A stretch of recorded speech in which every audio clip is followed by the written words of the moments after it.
With the 32nd pick in the 2024 NBA Draft, What player are you most surprised is still on the draft board today?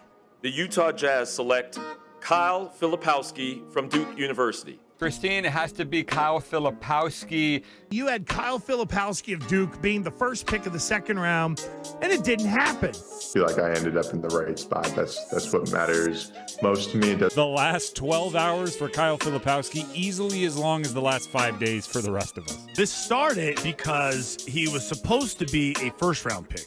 Malika, every NBA team is looking for a 7-footer who can dribble, pass, and shoot. He was invited to the green room. For him to be sitting there all night and not hear his name called was very surprising. Kyle Filipowski still on the board. So he is dating a girl who was, 7 or 8 years his elder. He's 7 feet tall. He can dribble, pass, and shoot. He was one of the best players in college basketball. Who used to be his babysitter. They had question marks about his girlfriend being so much older than him. The presumed, at one point, lottery pick. Supposedly, Kyle Filipowski does not speak to his family. Apparently doesn't talk to his parents or his brother. You all don't have a clue of the extent of the story that has to do with his girlfriend. It doesn't matter about, what pick I am because, that's only one night. There's a story that has been pushed under the table for nearly 2 years now. Bothered by Lowe's. Iverson.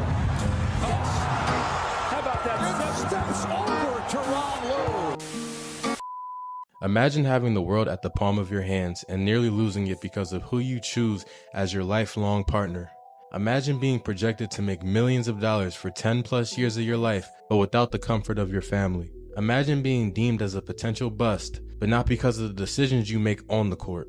Kyle Filipowski is a star out of Duke, the most prestigious college basketball program in NCAA history, who fell to the Utah Jazz as the 32nd pick of the NBA draft.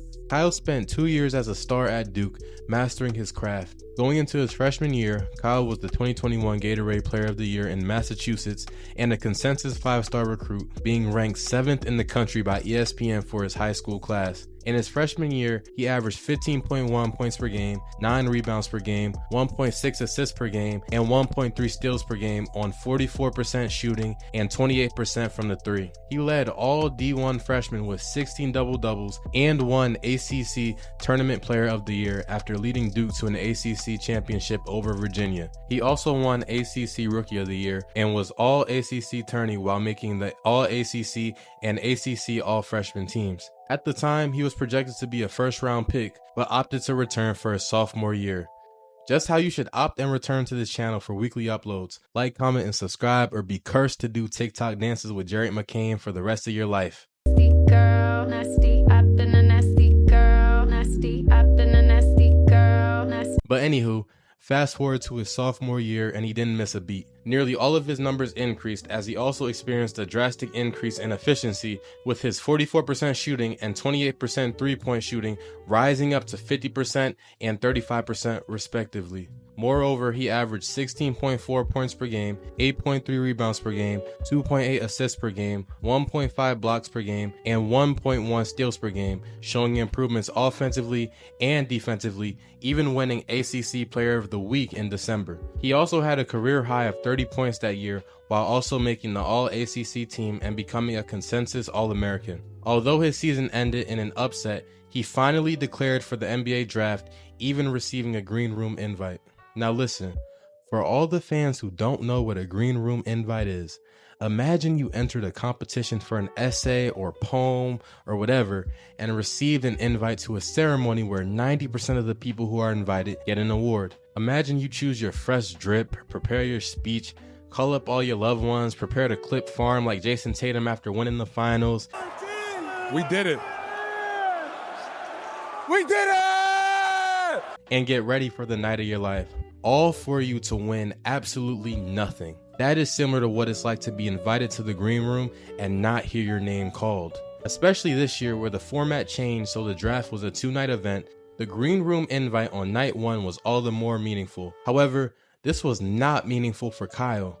Kyle was projected to go as high as 10 in the draft, with the floor being the mid-first round. Additionally, he was ranked the 15th best prospect in the draft. The 7-foot, 230-pound prospect had all of the tools to be a lottery pick, with the potential to be a great stretch big with playmaking upside and defensive potential, while needing to work on his inside skills. Still, the 15th best prospect did not hear his name called in the green room. They had him in that green room like Spencer James waiting for his name to be called in the first round. St. Louis selects wide receiver Miles Bright, Sacramento. But somehow, he fell to the 32nd pick of the NBA draft. This is normal though. Kobe fell in the draft because of his age. Jimmy Butler went late in the first round with an uncanny college career path. Manu Ginobili was the second to last pick in his draft. Countless prospects have fallen in the draft because they did all their 4 years in college and are now too old. But how did Kyle fall? How did this potential lottery pick fall out of the first round?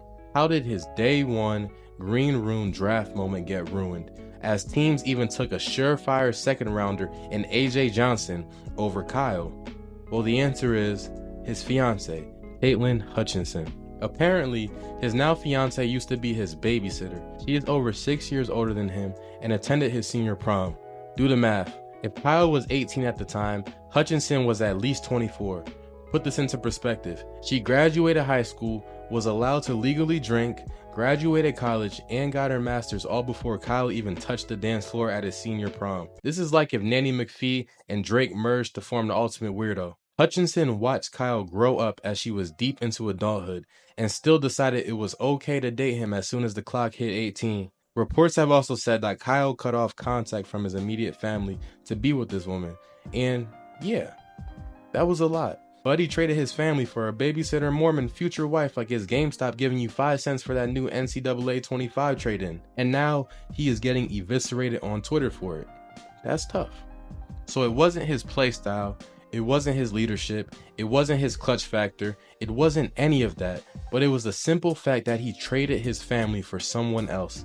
He lost that first round dream for second round questions and criticism.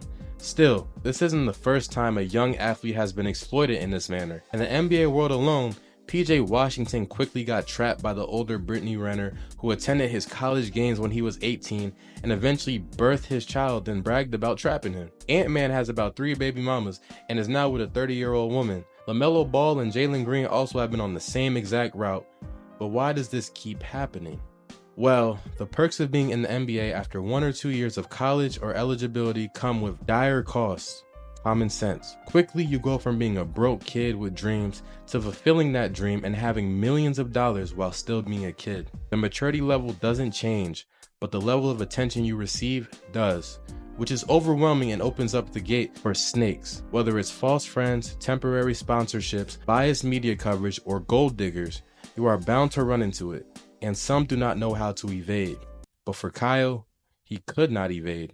His babysitter had to be there to watch him, and it is clear that she saw what he was becoming: a future lottery pick, a potential NBA star, a millionaire. Caitlin Hutchinson knew what she was doing, and Kyle clearly did not. Same with these new NBA players that get blinded by the lights of fame and attention, only to get burned by the heat of those same lights. But they are adults, and all we can really do is pray that they make the right decisions. So Kyle can very well have a Hall of Fame career. He could go on to be the greatest of all time. He could make each and every team regret passing up on him once. However, at what cost? The cost of respect from his teammates? The cost of a loving family? The cost of the choice to genuinely be allowed to choose his lifelong partner who wasn't his babysitter? The cost of peace? Or maybe none of that happens.